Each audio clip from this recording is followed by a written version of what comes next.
એને કાઢો, એને સજા થવી જોઈએ કે એને પણ કોઈ દે આવું ન કરવું જોઈએ. આ રાજકોટની રણબંકાની ભૂમિ ઉપરથી અમે રણકાર કર્યો છે કે યાદ રાખજો, અત્યારે તમે જે જોઈ રહ્યા છો આ રેલી નથી, આ રેલી નથી, આ રેલો છે.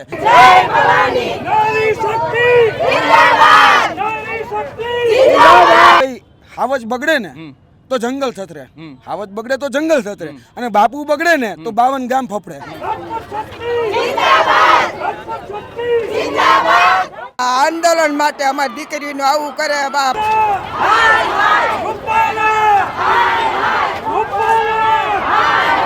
મોટી ઉંમરના વડીલો છે તે પણ આવ્યા છે. શું નામ છે માજી? હા, પરવીણબા. ક્યાંથી આવ્યા છો? ઉડકોમાંથી. શા માટે આજે તમે અહીં આવ્યા છો? આંદોલન માટે અમારી દીકરીનું આવું કરે બાપ. ભાજપ કરે એમ હાલે, એને કાઢો રૂપાલાને, જોઈ જ નહીં અહીંયા. આવું ન જ બોલાય ને, આવું બોલાય ન બોલાય, આવું બોલાય એને કાઢો, એને કાઢો, એને સજા થવી જોઈએ.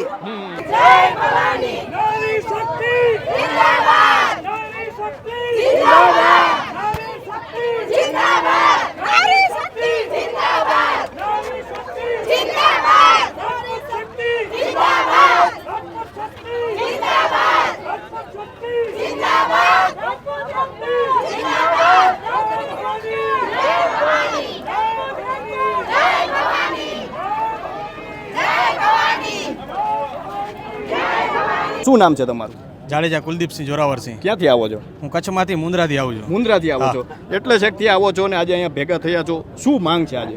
અમે કચ્છમાંથી પણ આજે બહુ મોટી સંખ્યામાં અહીંયા આવ્યા છીએ, અને ગુજરાત નહીં પણ ભારત આખાના ક્ષત્રિયોની એક જ માંગ છે કે પુરુષોત્તમ રૂપાલાની ટિકિટ રદ થાય, અને જો ટિકિટ રદ કરવામાં એની નહીં આવે તો અમે અત્યારે લગભગ અમારા કચ્છના અને ગુજરાતના લગભગ ગામોની અંદર ભારતીય જનતા પાર્ટીના કાર્યકર્તાઓ અને તેઓની પ્રચાર પ્રસાર ઉપર અમે પ્રતિબંધ લગાવી દીધો છે.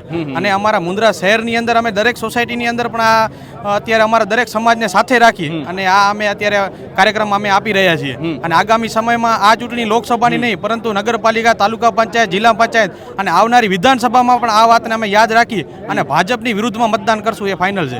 કેટલા લોકો તમે અત્યારે આવ્યા છો? અમારે કચ્છમાંથી અત્યારે લગભગ મુન્દ્રા શહેરમાંથી ખાલી ઓછામાં ઓછા 50 લોકો અહીંયા આવ્યા છીએ. એના સિવાય તાલુકાભરમાંથી લગભગ 150 થી 200 લોકો અહીંયા આવ્યા છીએ. શું લાગે છે આગામી સમયમાં? આગામી સમયમાં એવું લાગી રહ્યું છે કે આ ભાજપ સરકારને અને આ સત્તાને અત્યારે ઉગ્ર આંદોલનની જરૂર છે એમ. અને જે અત્યારે એ લોકો અમને સામે કાર્યક્રમ એવા આપી રહ્યા છે એટલે એ એવું ઈચ્છે છે કે ક્ષત્રિય સમાજ છે હવે રોડ ઉપર આવે અને ઉગ્ર આંદોલન કરે. અમારા મહિપાલસિંહ મકરાણા અને વીરભદ્રસિંહની પણ અટકાયત કરવામાં આવી છે. ક્ષત્રિય સમાજને એ લોકો અવગણના કરે છે. હકીકતમાં આ બહુ ખોટું છે અને આવનાર સમયમાં જે એ લોકોની જે એમને જે જોઈએ છે એ અમે કરીને બતાવશું. ઉગ્ર આંદોલન પણ અમે કરીને બતાવશું. તમારું નામ શું છે? મારું નામ જીતુભા તુવર છે. ક્યાંથી આવો છો? મુન્દ્રાથી આવી છીએ. શું કહેશો? શું લાગે છે અત્યારે આટલી મોટી સંખ્યામાં ક્ષત્રિય ભાઈઓ બહેનો ભેગા થયા છે? શું માંગ છે આજે? માંગ એક જ છે, પરસોત્તમ રૂપાલાની ટિકિટ રદ થવી જોઈએ, રદ થવી જોઈએ, રદ થવી જોઈએ. એના સિવાય બીજું કોઈ નથી. આ સરકાર જે છે એ લોકશાહીમાંથી હવે પોતાના દાદાગીરી ઉપર ઉતરી ગઈ છે અને એ દાદાગીરી અમે ચાલવા નહીં દઈએ. આખો ક્ષત્રિય સમાજ આખા ગુજરાતમાંથી નહીં આખા ભારતભરમાંથી એનો વિરોધ ચાલુ છે અને જરૂર પડશે તો અમે ઉગ્ર આંદોલન પણ કરશું. આજે એક જ માંગ છે, સીધી પરસોત્તમ રૂપાલા ટિકિટ રદ કરો, રદ કરો, રદ કરો, રદ કરો. એના સિવાય અમારી બીજી કોઈ માંગ નથી. તો હાલ તો જે છે ક્ષત્રિય ભાઈઓ કહી રહ્યા છે તે પ્રમાણે હાલ તો એક જ સૂર જોવા મળી રહ્યો છે કે પરસોત્તમ રૂપાલા છે તેની ટિકિટ રદ કરવામાં આવે. શું કહેશો? તમારું નામ શું છે? મારું નામ સોઢા વિજયસિંહ છે. હું મુન્દ્રાથી આવું છું. અમારી એક જ માંગ છે પરસોત્તમભાઈ રૂપાલા છે એમને અમે એમ જ કહી છે કે એમને અહીંયાથી હટાવવામાં આવે. જે અમારી સમાજ વિરુદ્ધ બોલ્યા છે અને એ યોગ્ય નહીં કહેવાય. અમારું સમાજ હંમેશા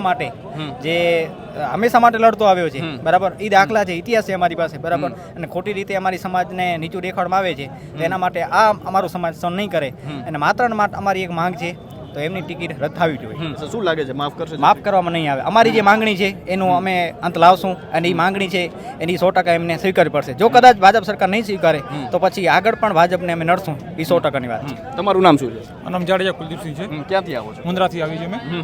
મુન્દ્રાથી આવ્યા છો, આટલી મોટી સંખ્યામાં આજે ભેગા થયા છો, શું છે આજનું આયોજન? બસ સાહેબ માંગ એક જ એવી છે કે પરસોત્તમ રૂપાલાભાઈએ જે અમારા સમાજ પ્રત્યે જે ખોટી ટિપ્પણી કરી છે, બસ અમારી માંગ એ છે કે ભાઈ પરસોત્તમ રૂપાલાની ટિકિટ રદ થવી જોઈએ. એની જગ્યાએ ગમે એ લોકોની ટિકિટ આપી દે અમને મંજૂર છે. બાકી એની ટિકિટ રદ નહીં કરે તો અમે જાહેરમાં એનો વિરોધ કરશું અને એને મતદાન પણ અમે કરવા નહીં દે ભાજપમાં અને વિપક્ષનો વિરોધ પક્ષમાં મતદાન કરશું.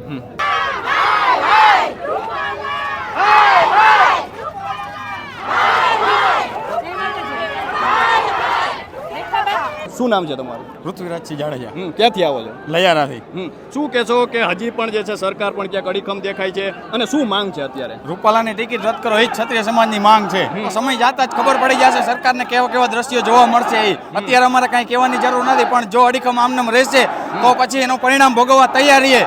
તો હાલ તો જે છે ક્ષત્રિય સમાજમાં ઠેર ઠેર વિરોધ જોવા મળી રહ્યો છે. શું નામ છે તમારું? અગાભી એક જ માંગ છે, ખાલી એક જ માંગ, રૂપાલાની ટિકિટ રદ થાય, એક જ માંગ છે. ક્યાંથી આવો છો? અગાભી પીપળિયા. શું કહેશો કે આટલી બધી જે છે વિરોધ છે આટલો વધ્યો છે અને કરણી સેનાના અધ્યક્ષ છે મહિપાલસિંહ મકરાણા તેમની પણ અટકાયત કરી દેવામાં આવી છે, શું કહેશો? મહિપાલસિંહ મકરાણાને જલ્દીથી જલ્દી અહીંયાથી રિલીઝ કરે, નકર બહુ મોટું મહા આંદોલન થશે. અને ક્ષત્રિય સમાજની એક જ માંગ છે કે રાજકોટ સીટના ઉમેદવાર રૂપાલાની ટિકિટ રદ કરો. એક જ માંગ સાથે અમે આગળ વધી છે અને આગળ જો નહીં થાય તો બહુ મોટું આંદોલન થશે.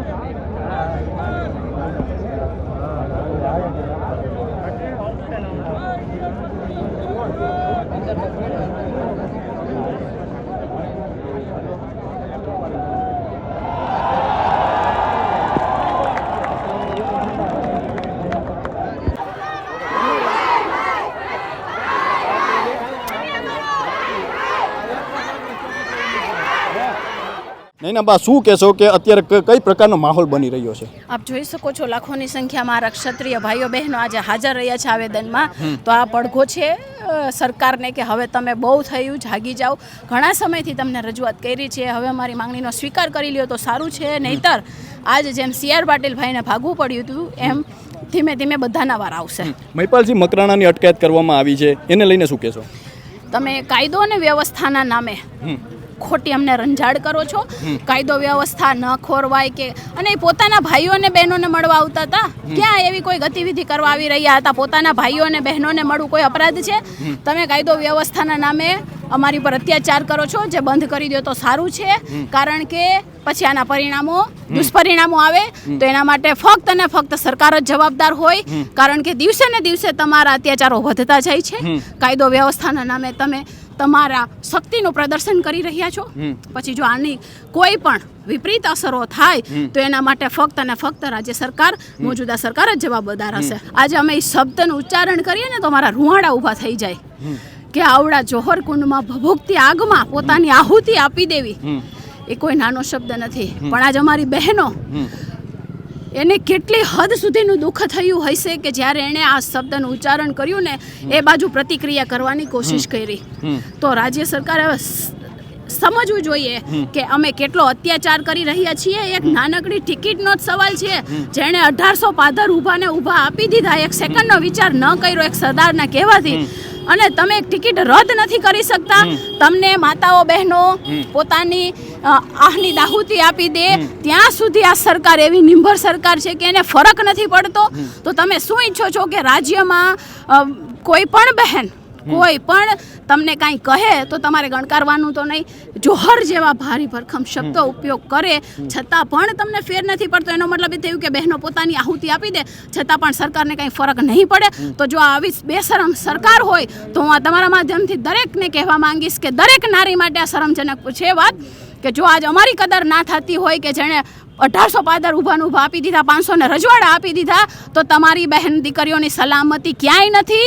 એટલે દરેકે દરેક સમાજ આની નોંધ લે અને ભારતનો બીજેપીનો બહિષ્કાર કરે તો જ મને એવું લાગે છે કે ભારતમાં હવે શાંતિ આવશે. પૂર્વ મુખ્યમંત્રી છે વિજયભાઈ રૂપાણી, એમના દ્વારા પણ આજે કહેવામાં આવ્યું છે કે ક્ષત્રિય સમાજ માફ કરી દેશે. આ કઈ રીતે જોઈ રહ્યા છે? ક્ષત્રિય સમાજે માફ કરવાનું હોત તો ક્યારનું કરી દીધું હોત. અને તમારા જે શબ્દો છે ને એ માફીને લાયક જ નથી અને તમારી માફી અમને સ્વીકાર્ય જ નથી. એટલે તો આ બધી રામાયણ છે. જો ક્ષત્રિય સમાજને માફ કરવું હોત તો પહેલી માફીમાં જ માફ કરી દીધું હોત. પણ તમે શબ્દનું ઉચ્ચારણ એવું કર્યું છે કે જેની ઉપર તો માથા વઢાઈ જાય. પણ અમારે તમારી ટિકિટ રદ કરવાની તો સાવ નાનકડી સજા છે. તમને સાવ નાનકડી સજા છે, પણ માફી આજે નહીં, કાલે નહીં અને કાલે પણ નહીં.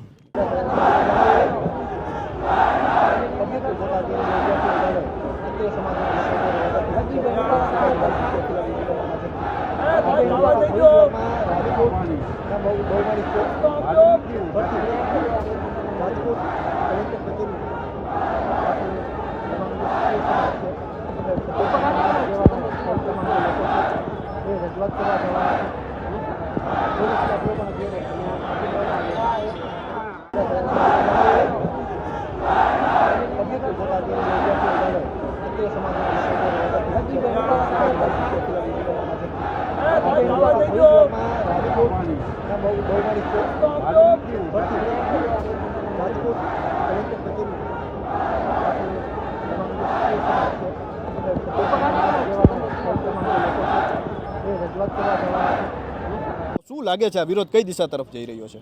જો સરકાર હોય અડીખમ તો ક્ષત્રિય સમાજ છે અડગ અને મજબૂત અને મક્કમ, જે પોતાના મજબૂત ઈરાદા સાથે મક્કમતાપૂર્વક અત્યારે શાલીનતાપૂર્વક પોતાની વાત એ સરકાર સમક્ષ મૂકી રહ્યો છે. અને જો સરકાર આ સાનમાં નહીં સમજે તો અમને એને ભાનમાં લેતા આવડે છે. એટલે સરકારને કઈ રીતે ભાન કરાવવું ક્ષત્રિય સમાજનું એ અમે કરાવી દઈશું. અને વાત રહી કે ભાઈ મકરાણા સાહેબને જે અત્યારે હેરાનગતિ કરવામાં આવી રહી છે અને પોલીસ દ્વારા જે રીતે અત્યારે દમનગીરી કરવામાં આવી અને અટકાયત કરી અને એમને અત્યારે અરેસ્ટ કરવામાં આવ્યો છે, અટકાયત કરવામાં આવી છે. પરંતુ યાદ રાખજો કે આ ક્ષત્રિય સમાજ છે, જેલમાં જવાથી ક્યારેય ડરતો નથી. આ સમાજ એ જેલને પોતાનું ઘરેણું માને છે. અને આગળના દિવસોમાં આ ક્ષત્રિય સમાજ જો જેલ ભરો આંદોલન કરવું પડે ને તો આ ગુજરાતની જેલો નહીં, ભારતની જેલો ટૂંકી પાડી દે ને એટલા અમે સક્ષમ વ્યક્તિ છીએ. અને જામીન લેવા પણ નહીં જાય, જેલમાં જવું પડે એની પણ અમારી તૈયારી છે. આજની આ રાજકોટની રણબંકાની ભૂમિ ઉપરથી અમે રણકાર કર્યો છે કે યાદ રાખજો, અત્યારે તમે જે જોઈ રહ્યા છો આ રેલી નથી, આ રેલી નથી, આ રેલો છે. અને આ રેલો એ પરસોત્તમ રૂપાલાના પગ નીચે આવેલો છે. અને આ રેલો એ ખાલી પરસોત્તમભાઈ રૂપાલાને નહીં, આ રેલો એ ભારતીય જનતા પાર્ટીના ઘણા બધા કદ્દાવર નેતાઓને એની સાથે સાથે લઈ જશે. કારણ કે એક રૂપાલાને કારણે બીજી ક્ષત્રિય સમાજના પ્રભુત્વ ધરાવતી એ 7 લોકસભાની સીટ છે, એ 7 લોકસભાની સીટ ઉપર પણ પરિણામ માટે ભોગવવા માટે તૈયાર રહેવું પડશે.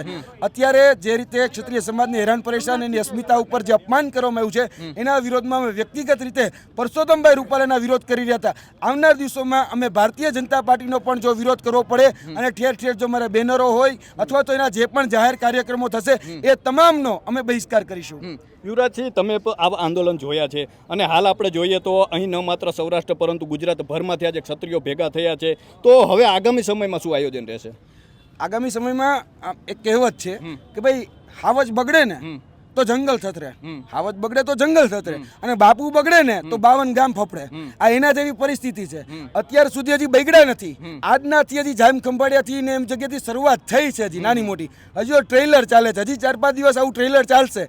અને જો એમાં પણ નહીં સમજે તો ચોક્કસપણે પિક્ચર દેખાડવાની પણ અમારી તૈયારી છે. ભારતીય જનતા પાર્ટીને પણ સમજવાનું છે કે તમે જો તમારા કાર્યક્રમ યથાવત રાખવા માંગતા હોય તો રૂપાલાની ટિકિટ રદ કરો. કારણ કે અમારો વિરોધ અમારી અસ્મિતાને ઠેસ પહોંચી છે, અમારી ગરિમાને ઠેસ પહોંચી છે. એટલા માટે જે ક્ષત્રિય સમાજ એ શાંતિપૂર્વક શાલીનતા સાથે અત્યારે તમને સમજાવી રહ્યો છે અને એ વિનંતી કરી રહ્યો છે આવેદન, નિવેદન અને રજૂઆતના માધ્યમથી. એટલે કહીએ છીએ કે સાંજમાં સમજી જાવ તો સારું. બાકી આગળના દિવસોમાં જો તમે પછી વોટ બેંકની ભાષા સમજો તો વોટ બેંકની ભાષામાં પણ અમને જવાબ દેતા આવડે છે. અને તમે જે અલગ અલગ ભાષામાં પણ સમજો એ બધી જ ભાષાઓમાં અમને જવાબ દેતા આવડે છે. અત્યારે તમે જોયું છે કે મંચ ઉપર એ સાધુ સંતો પણ ઉપસ્થિત હતા, જે ધર્મના રક્ષકો આપણે જેને કહીએ છીએ. આગળના દિવસોમાં અમારી જે રણનીતિ છે એના ભાગરૂપે અમે એ ધર્મગુરુઓ પાસે જવાના છીએ, એ સાધુ સંતો પાસે જવાના છીએ. આગળના દિવસોમાં અમે ભગવાન શ્રી રામના ચરણે પણ જવાના છીએ. ભગવાન શ્રી રામને અમે પત્ર લખીશું. ભગવાન શ્રી રામને અમારી જે વેદના, અમારી જે વ્યથા, જે ક્ષત્રિય સમાજ સાથે અત્યારે અન્યાય થઈ રહ્યો છે એ અન્યાય અમે ભગવાન શ્રી રામને લખવાના છીએ. કારણ કે ભગવાન શ્રી રામ એ અમારા ક્ષત્રિય કુલભૂષણ છે અને ક્ષત્રિય કુલભૂષણ છે ત્યારે અમે ભગવાન શ્રી રામને અમારી જે વાત છે એ ક્ષત્રિય તરીકે તો અમે ચોક્કસપણે કહેશું. અને એક વાત હંમેશા યાદ રાખજો, મહાભારત હોય કે રામાયણ હોય, જ્યારે પણ અન્યાય થાય છે ત્યારે ક્ષત્રાણીના કુખે એ ભગવાન જન્મ લેતો હોય છે. એ ભગવાન શ્રી રામ હોય, મહાવીર હોય, બુદ્ધ હોય કે કોઈ પણ, એ તમે જોયું છે ભગવાન જે છે એ હંમેશા ક્ષત્રિયના કુખે એ જન્મ લેતો હોય છે. તો આગળના દિવસોમાં પણ આ ક્ષત્રિય સમાજ અત્યારે જે એની સાથે અન્યાય કરવામાં આવી રહ્યું છે, જે દમન થઈ રહ્યું છે, ભૂતકાળમાં પણ ઘણા બધા મામાઓએ આ રીતે દમન કર્યું હતું. એ પછી કંસ હોય કે બીજા કોઈ પણ શકુની હોય, તો એને પણ ધ્યાન રાખવાનું છે કે આ જો હેરાન પરેશાન કરવામાં આવ્યો તો ચોક્કસપણે કહીએ છીએ કે આ ઉપરવાળો બધું જોવે છે અને આનો ન્યાય એ પછી ઉપરવાળો કરશે.